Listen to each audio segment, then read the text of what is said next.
오늘도 복된 주일 예배에 잘 오셨습니다. 오늘도 변함없이 그 신실하신 하나님의 그 은혜와 사랑이 우리의 갈급하고 목마른 심령 가운데 임할 수 있게 되기를 주님의 이름으로 축복합니다. 우리 옆에 있는 분들 바라보시면서 이렇게 한번 인사하겠습니다.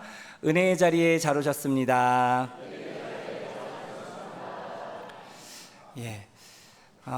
오늘은 성벽이 무너져 내리리니 라는 제목으로 말씀 함께 나누도록 하겠습니다. 여러분, 오늘 본문 이전까지 여호수아와 이스라엘 백성들의 그 모습을 잠깐 우리가 그 배경을 살펴볼 필요가 있는데요. 여호수아와 이스라엘 백성들은 하나님의 전적인 은혜로 말미암아 그 요단강을 마른 땅처럼 건너가게 됩니다. 이제 하나님이 약속하신 그 약속의 땅, 그 적과 꿀이 흐르는 땅, 그 땅을 정복하기에 앞서 이제 그 가나안의 첫 번째 관문인 그 여리고성 전투를 눈앞에 두고 있습니다. 그들은 이미 그 가나안 길갈 지역에서 또 할례를 행하며 유월절을 지키며 그 하나님의 거룩한 백성으로서의 영적인 무장을 마친 상태입니다.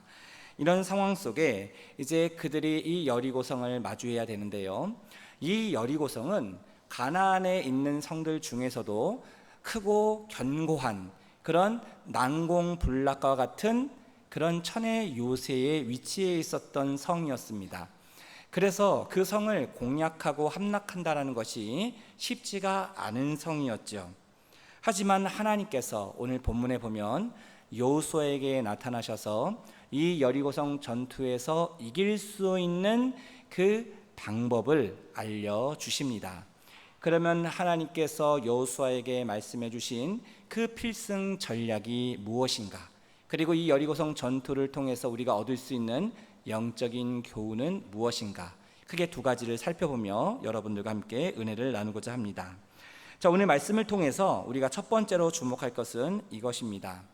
하나님께서 여호수아에게 이미 승리의 소식을 약속하셨다라는 것인데요. 다시 말하면 하나님께서 굳게 닫힌 여리고를 여호수아에게 넘겨 주었다라는 사실입니다. 저를 한번 따라해 주시기 바랍니다. 하나님께서 굳게 닫힌 여리고를 여호수아에게 넘겨 주었습니다.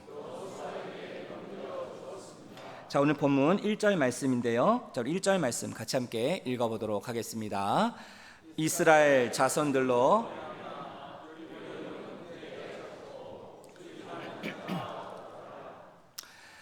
여러분, 고고학자들의 그 연구 결과물에 따르면 이 당시 여리고성은 사람의 힘으로는 정복하기가 힘든 그런 성이었는데요.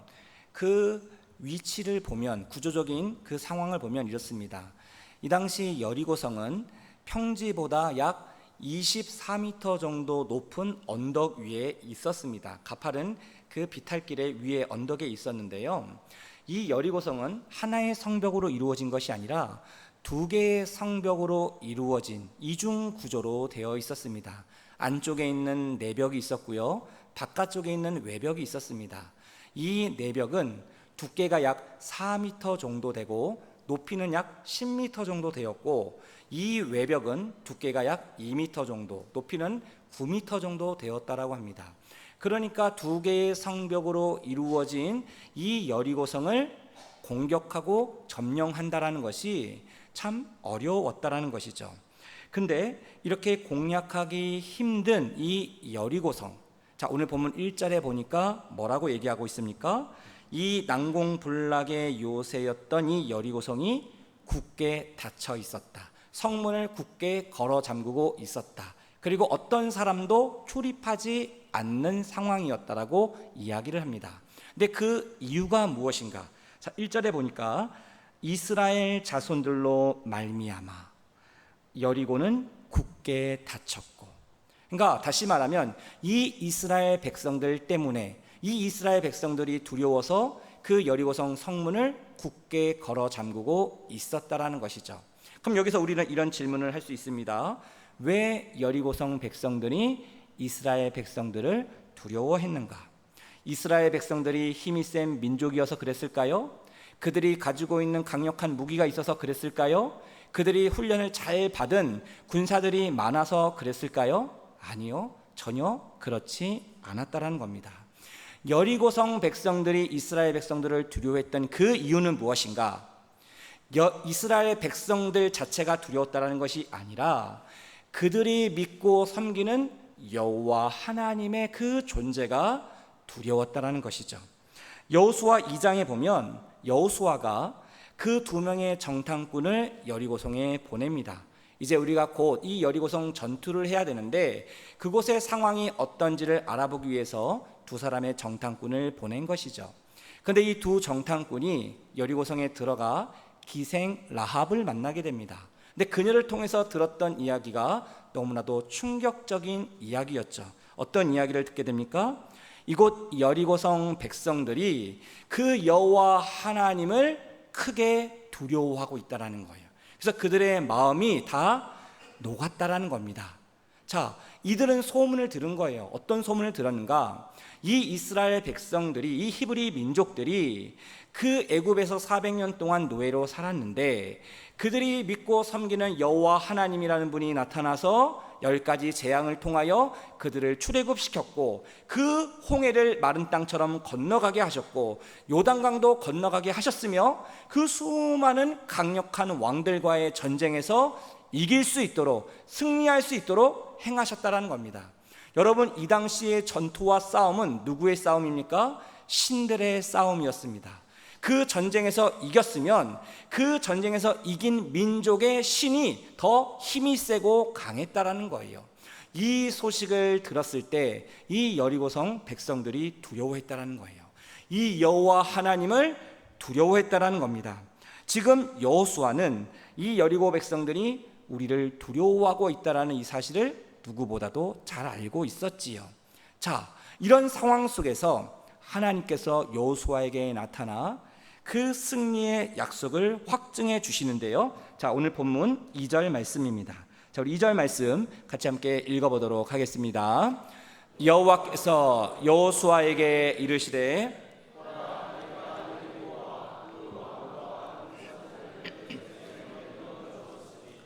여러분, 지금 여호와 하나님께서 여호수아에게 뭐라고 하는 거예요? 여호수아야, 보라, 보라. 여리고와 그 왕과 용사들을 너의 손에 넘겨주었다. 여기서 넘겨주었다라는 이 동사의 시제는 완료형이 쓰입니다. 완료형. 여러분, 동사가 완료형으로 쓰였다라는 것은 무슨 뜻입니까? 그 행동이, 그것이 끝났다라는 거예요. 완료가 되었다라는 거예요. 근데 여러분, 이상하지 않습니까? 지금 여리고 전투가 시작됐습니까? 시작이 안 됐습니까? 아직 시작 전이지요. 아직 싸우기도 전인데 하나님께서는 여호수아에게 어떤 약속을 하시는 거예요? 이미 이 전쟁은 승리한 싸움이다. 승리의 약속을 여호수아에게 보장해 주고 계신다라는 것이죠. 여리고 전투는 시작도 되지 않았는데 이미 그 결과가 나와 있다라는 겁니다. 여기서 여리고 전투는 어떤 싸움이라는 것을 우리가 알 수 있습니까? 여리고 전투는 사람이 싸우는 싸움이 아니라는 거예요. 칼과 창으로 싸우는 전투가 아니라는 겁니다. 사람의 힘과 능력으로 얻는 싸움이 아니라는 거예요. 하나님께서 이미 주신 것을 순종함으로 얻는 싸움이 바로 이 여리고 전투였다는 겁니다. 여러분, 하나님께서는 우리에게 이미 승리의 약속을 주셨습니다. 말씀의 약속을 주셨습니다. 그 그리스도의 십자가의 복음의 능력으로 모든 죄와 사망의 권세를 깨뜨리시고 세상을 이기신 우리의 대장 되신 예수 그리스도께서 우리의 삶의 주인이 되어 주시는 줄로 믿습니다. 그러니까 이 승리의 비결은 어디에 있는 거예요? 나에게 있는 것이 아닙니다. 내 능력에 있는 것이 아니에요. 내 지혜와 내 경험에 있는 것이 아닙니다. 내가 어디 편에 서 있는가? 세상 편에 서 있는가? 하나님 편에 서 있는가? 우리가 하나님 편에 서서 하나님이신 그 말씀을 붙잡고 우리가 믿음으로 나아갈 때 하나님께서 우리를 통하여 이기게 하시고 승리하게 하여 주실 줄로 믿습니다. 이것을 바라보며 나아가는 거예요. 근데 문제는 무엇입니까? 우리는 답을 알아요. 하나님 편에 서서 말씀을 붙잡고 순종하면 승리한다는 걸 압니다. 나도 알지만 누구도 알까요? 바로 마귀 사탄도 너무너무 잘 압니다. 그래서 마귀는 끊임없이 하나님보다 우리 눈앞에 보이는 크고 견고한 이 여리고성이 더 크고 더 강하다라고 우리에게 계속 속삭인다라는 거예요. 유혹해 온다라는 거예요. 왜요? 하나님은 우리 눈에 보이지 않고 여리고성은 눈에 보이잖아요. 크고 견고한 여리고성이 보이면 보일수록 사탄은, 마귀는 하나님보다 여리고성이 더 크게, 더 높게, 더 강하게 우리에게 보이게 한다는 겁니다. 하지만 여러분, 이런 마귀의 거짓말에 속으면 안 됩니다. 이 마귀의 허세에 우리가 두려워만 하면 안 됩니다. 이미 하나님은 승리하신 분이십니다. 너희가 세상에서는 환난을 당하나 담대하라, 내가 세상을 이기었느니라. 우리 주님께서 말씀하셨어요. 세상을 이기신 그 예수 그리스도께서 나의 구세주 되시며 내 인생의 주인이 되십니다. 그 주님을 바라보며 의지하며 나아갈 때 그 주님의 승리가 우리의 승리가 될 줄로 믿습니다. 여기서 우리가 이 말씀을 나에게 적용해 볼 수 있어요. 어떻게 적용해 볼 수 있는가? 우리의 마음에도 나를 괴롭히고 힘들게 만드는 그 견고한 여리고성이 있다라는 거예요. 견고한 마음의 성벽이 있다라는 거예요. 우리가 과거에 누군가로부터 받았던 상처, 아픔, 눈물, 그리고 그 열등감, 그 죄책감이 우리의 마음의 성벽이 될 수 있습니다. 성벽이 높으면 높을수록 우리가 하나님께로 나아가는데 장애물이 된다라는 거예요. 지금 우리가 이 땅을 살아가면서 내가 경험하고 있는 낙심과 원망과 분노의 성벽이 세워질 수 있습니다. 나와 성격이 다르고 의견이 다르고 또 행동이 다르고 다양한 사람들과 어울려 지내다 보면 우리가 그렇게 이 상황을 보고 이 문제를 보고 이 사람을 보면 낙심할 수 있다는 거예요. 또 두려워할 수 있다는 겁니다. 이런 우리의 마음의 성벽이, 우리의 인생의 크고 견고한 여리고성이 생길 수 있다는 것이죠. 마귀는 어떻게 하든지 우리의 인생에, 우리의 마음에 이 성벽을 더 높이, 더 강하게 쌓아가려고 할 겁니다. 하지만 여러분 꼭 기억하십시오. 우리에게는 누가 있습니까? 이미 승리하신 우리의 대장 되신 예수 그리스도가 있는 줄로 믿습니다. 그 주님께서 나와 함께 하심으로 말미암아 우리가 주님의 말씀에 순종하면 그 하나님의 승리가 우리의 승리가 된다는 거예요. 주님의 권세가 나의 능력이 된다라는 겁니다. 복음은 모든 믿는 자에게 주시는 하나님의 구원의 능력이 된다라고 이야기했습니다. 하나님께서 우리에게 주시는 그 복음의 능력을 붙들고 우리가 예수의 이름으로 선포하며 기도하며 간구하며 나아갈 때 우리의 인생의 어떤 견고한 여리고성도 다 무너지게 될 줄로 믿습니다. 내가 하는 것이 아니라 내 안에 계시는 내주하시는 성령님께서 그렇게 역사하신다라는 것이죠. 여러분 옆에 있는 분들 바라보시면서 이렇게 한번 축복했으면 좋겠습니다. 승리하신 하나님이 늘 우리와 함께 하십니다.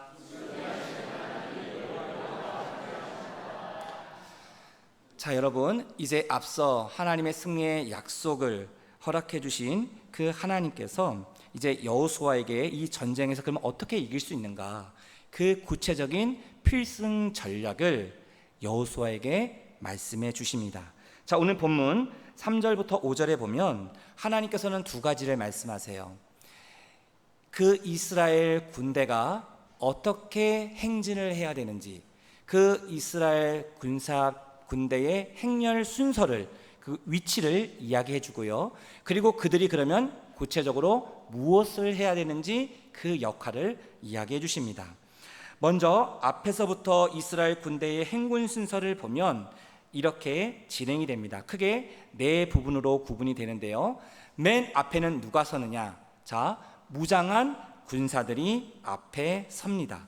그리고 그 뒤에는 나팔을 든 제사장들이 나팔을 불며 따라갑니다.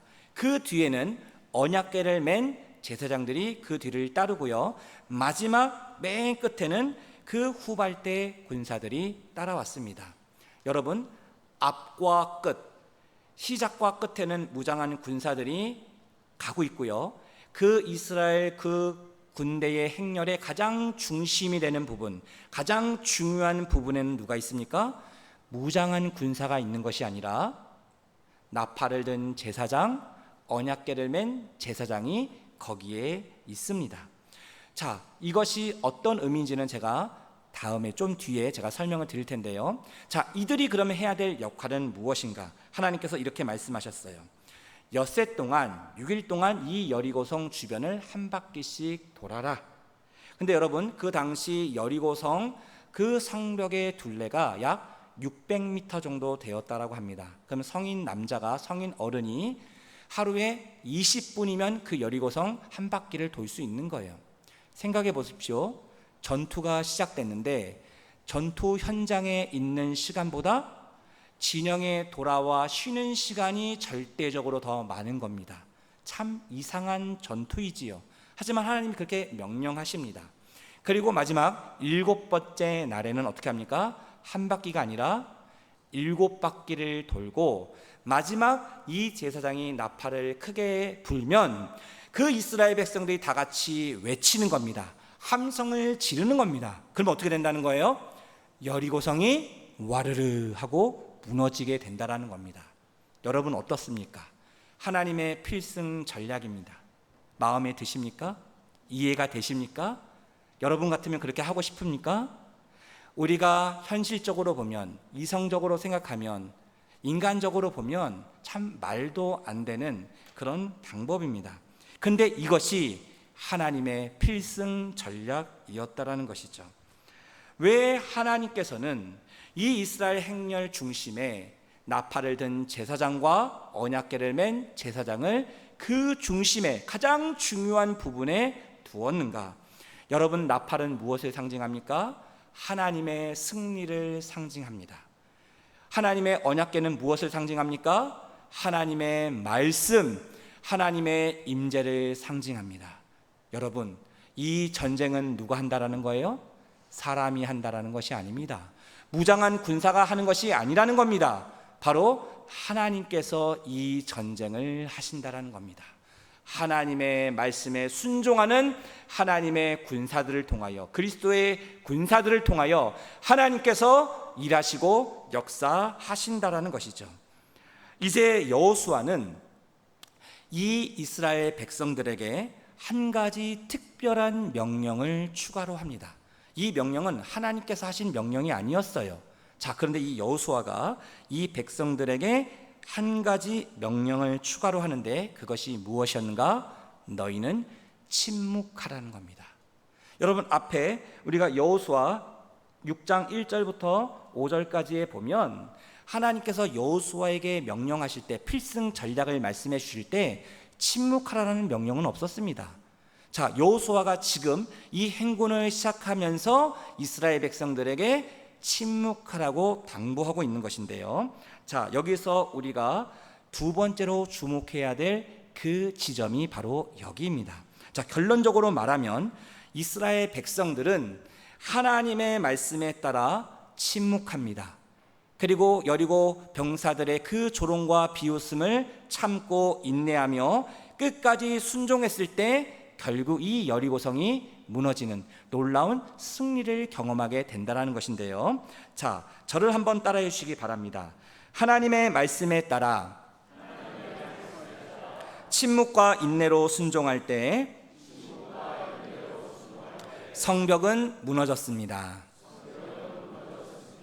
자, 오늘 본문 10절 말씀인데요. 자, 같이 함께 읽어보도록 하겠습니다.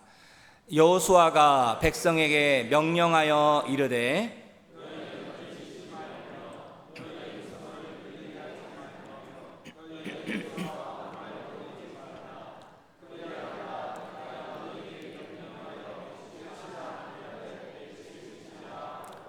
자, 여러분 10절 말씀 그대로 한번 보여주십시오. 자, 여기 보면 여호수아에게 이스라엘 백성들에게 추가적으로 명령을 합니다. 침묵하라는 명령인데요. 자, 3번 거듭 반복합니다.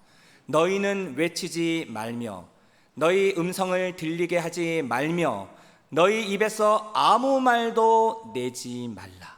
침묵하라는 이 명령을 3번 거듭 강조하고 있지요.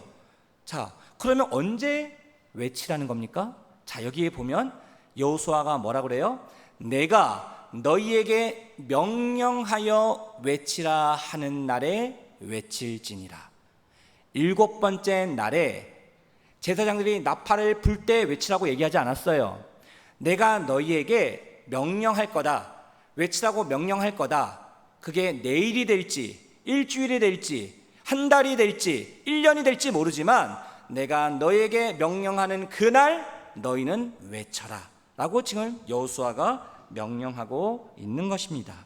여기서 우리는 두 가지 질문을 해볼 수 있습니다. 왜 여호수아가 침묵하라고 강조했는가?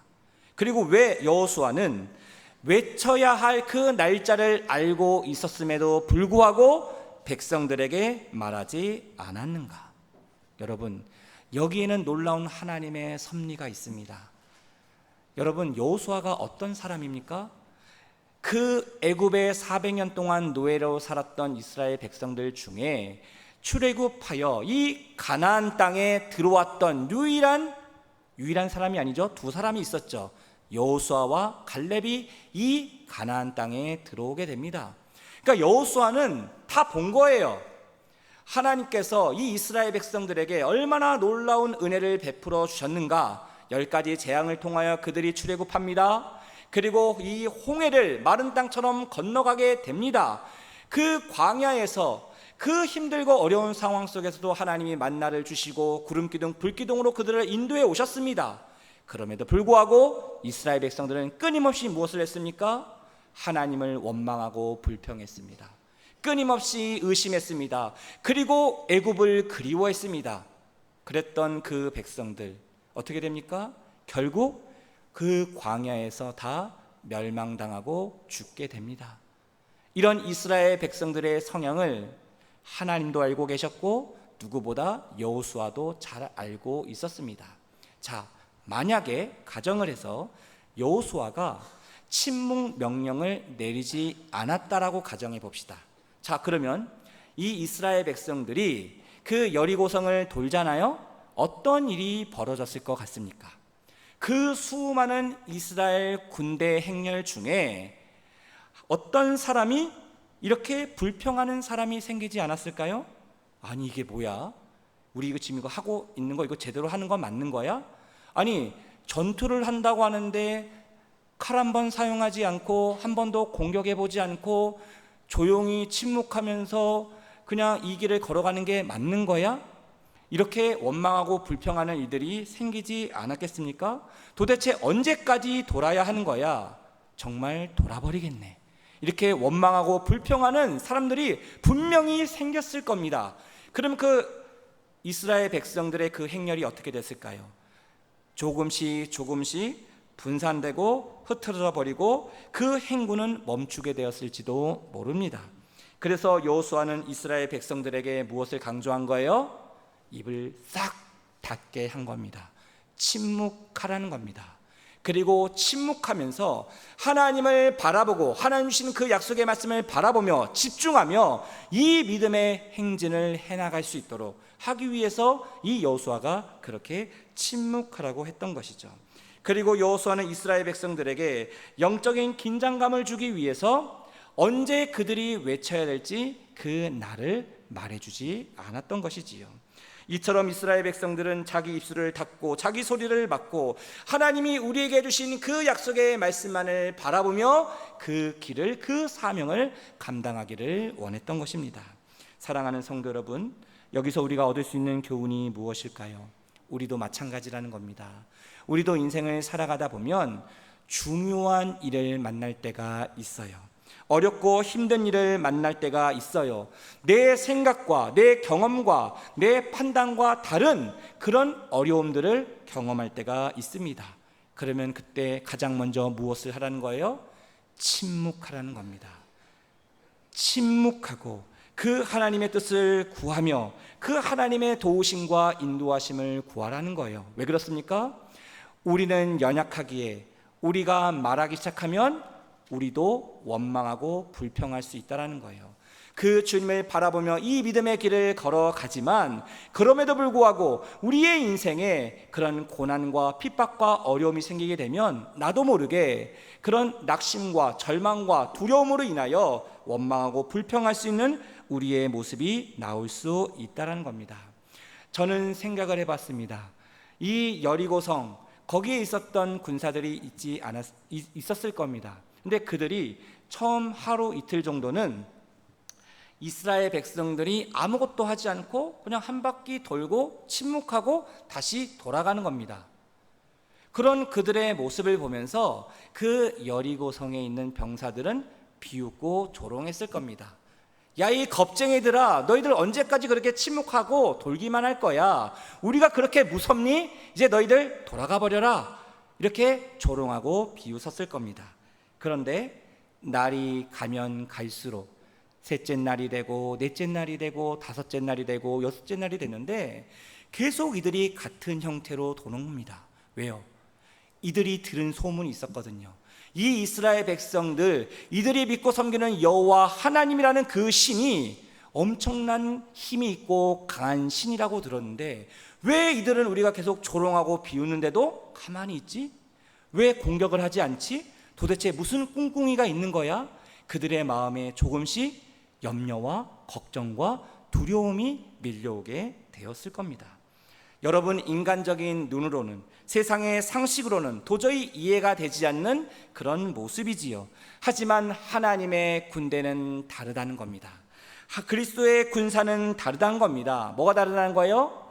우리가 그리스도의 군사로 이 땅에 살아도 하늘에 속한 자로 이 믿음의 길을 걸어갈 때 세상 사람들은 우리를 향하여 박수 쳐주지 않습니다.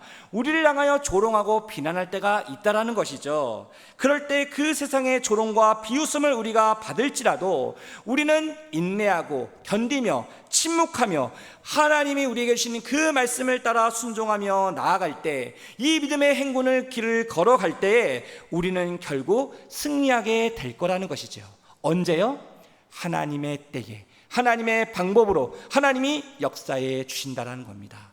여러분, 오늘 본문에 보면 4절을 보시면 숫자를 우리는 주목해야 됩니다. 왜 하나님께서 제사장 7을 세우셨고 7 양강 나팔을 붙잡게 하셨고 왜 7째 날에 그 성을 7번 돌게 하셨는가? 여러분, 성경에서 7이라는 숫자는 완전수입니다. 왜 하나님께서 의도적으로 이렇게 명령하셨을까요?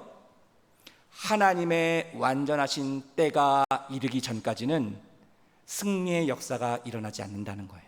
그럼 그 승리의 역사는 언제 일어난다는 거예요? 하나님의 완전하신 때가 되면, 하나님이 계획하신 그 때가 되면 우리의 생각과 우리의 계획과 우리의 모든 것을 뛰어넘는 그 놀라운 하나님의 승리를 우리에게 허락해 주신다라는 것이죠. 이것을 지금 하나님께서 이 여리고성 전투를 통하여 그 이스라엘 백성들에게 가르치시는 겁니다. 왜요? 이 여리고성 첫 번째 전투 이후에 이 가나안 땅에 30번의 전투가 남아 있거든요. 그러면 이 가나안 땅에서 이 수많은 전투에서 이기려면 어떻게 해야 되는가? 너희들은 그 하나님 편에 서라는 거예요. 그 하나님의 말씀에 순종하라는 거예요. 침묵하며 인내하며 그 하나님을 바라보며 나아갈 때 놀라운 하나님의 승리를 허락해 주신다라는 겁니다. 이것을 지금 하나님께서 이스라엘 백성들에게 가르치고 계시는 것이죠. 바라기는 우리 대민 공동체가 이 하나님의 군대로 일어나 주님의 말씀에 따라 침묵과 인내로 순종하며 나아갈 때 세상의 어떤 견고한 여리고성도 다 무너지게 될 줄로 믿습니다. 하나님께서 행하여 주실 줄로 믿습니다. 우리의 대장 되신 예수 그리스도께서 우리와 함께 일하시고 역사해 주실 줄로 믿습니다. 자, 이제 마지막 7번째 날이 되었습니다. 그리고 7번 성을 돌고 여호수아가 드디어 이스라엘 백성들에게 외치라고 명령을 합니다. 자, 그 내용이 오늘 본문 16절에 나오는데요. 우리 16절 말씀 같이 함께 읽어보도록 하겠습니다. 7번째에 제사장들이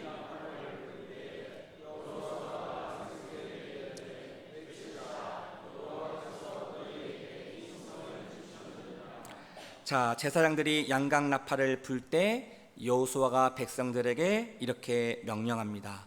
외쳐라.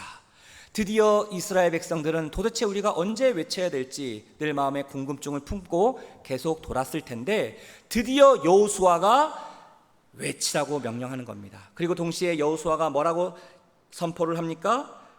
여호와께서 너희에게 이 성을 주셨느니라. 이렇게 승리의 선포를 여호수아가 외치며 이스라엘 백성들이 승리의 함성을 외치자 어떤 결과가 일어납니까? 이 여리고성이 하나님의 약속의 말씀대로 와르르 무너지는 놀라운 승리를 그들이 경험하게 됩니다. 여기서 우리가 마지막으로 한 가지 주목할 것이 있습니다. 이 제사장들이 불었던 나팔입니다. 여기에 보면 양강 나팔을 불었다라고 합니다. 근데 이 당시에 나팔의 종류는 두 가지가 있었습니다. 하나는 전쟁터에서 사용하는 은나팔, 그리고 예배 때 사용하는 양강 나팔이 있었습니다. 여러분 좀 이상하지 않습니까? 전쟁터인데 이 전쟁터에 은나팔이 사용되지 않고 어떤 나팔이 사용이 된 거예요? 양강 나팔이 사용된 겁니다. 왜 하나님께서 은나팔이 아니라 양강 나팔을 불게 하셨는가? 여기엔 중요한 영적 의미가 있다라는 것이죠. 이 여리고 전투를 비롯한 앞으로 모든 이 가나안의 전쟁은 칼과 창으로 싸우는 전투가 아니라는 겁니다. 이 모든 전쟁은 하나님께 속한 것으로 참된 예배자가 하나님의 말씀에 순종하는 그 예배자가 믿음과 순종으로 싸우는 영적 전쟁이라는 거예요. 그래서 하나님께서는 무장한 군사보다 그 제사장들을 그 대열의 중심에 세웠던 그 이유가 바로 여기에 있었다는 것이죠. 여러분, 베드로전서에 보면 하나님께서 저와 여러분들을 누구라 부르시냐면 우리는 하나님의 택한 백성이요 거룩한 소유요 왕 같은 제사장이라고 합니다. 저와 여러분들이 제사장이라는 거예요. 하나님께서 저와 여러분들에게 양강 나팔을 주십니다. 그리고 우리의 인생에 이 믿음의 길을 걸어갈 때 그 크고 견고한 여리고성을 만날 때가 있다라는 거예요. 그럴 때마다 하나님께서 우리에게 주신 이 양강 나팔을 불라라는 겁니다. 그러면 누가 일하시겠다는 거예요? 누가 역사하시겠다는 거예요? 하나님의 이 복음의 승리의 나팔을, 이 놀라운 말씀의 나팔의 소리를 우리로 하여금 불게 하시며 하나님께서 이 놀라운 승리를, 이 놀라운 은혜를 우리에게 베풀어 주시겠다라고 약속하시는 겁니다. 바라기는 저와 여러분 우리 모두에게 이 귀한 은혜가 있게 되기를 간절히 소망합니다. 그래서 이런 영적 전쟁에서 가장 중요한 전투 준비는 무엇인가? 바로 예배라는 겁니다. 우리가 예배에 승리하게 될 때에 이 여리고를 무너뜨리는 그리스도의 군사가 될 줄로 믿습니다. 예배가 살아있는 대민교회가 될 때에 우리는 강력한 하나님의 군대로 일어나게 될 줄로 믿습니다. 그래서 왕같은 제사장으로 우리가 이 승리의 나팔을 불며 이 믿음의 행진을 할 때마다 하나님께서 우리의 인생에 크고 견고한 모든 여리고성을 무너뜨려 주실 줄로 믿습니다. 유기한 승리의 은혜가 우리의 인생의 삶 가운데 임할 수 있게 되기를 주님의 이름으로 축복합니다. 우리 옆에 있는 분들에게 이렇게 한번 축복합시다. 예배에 승리할 때 성벽은 무너질 것입니다.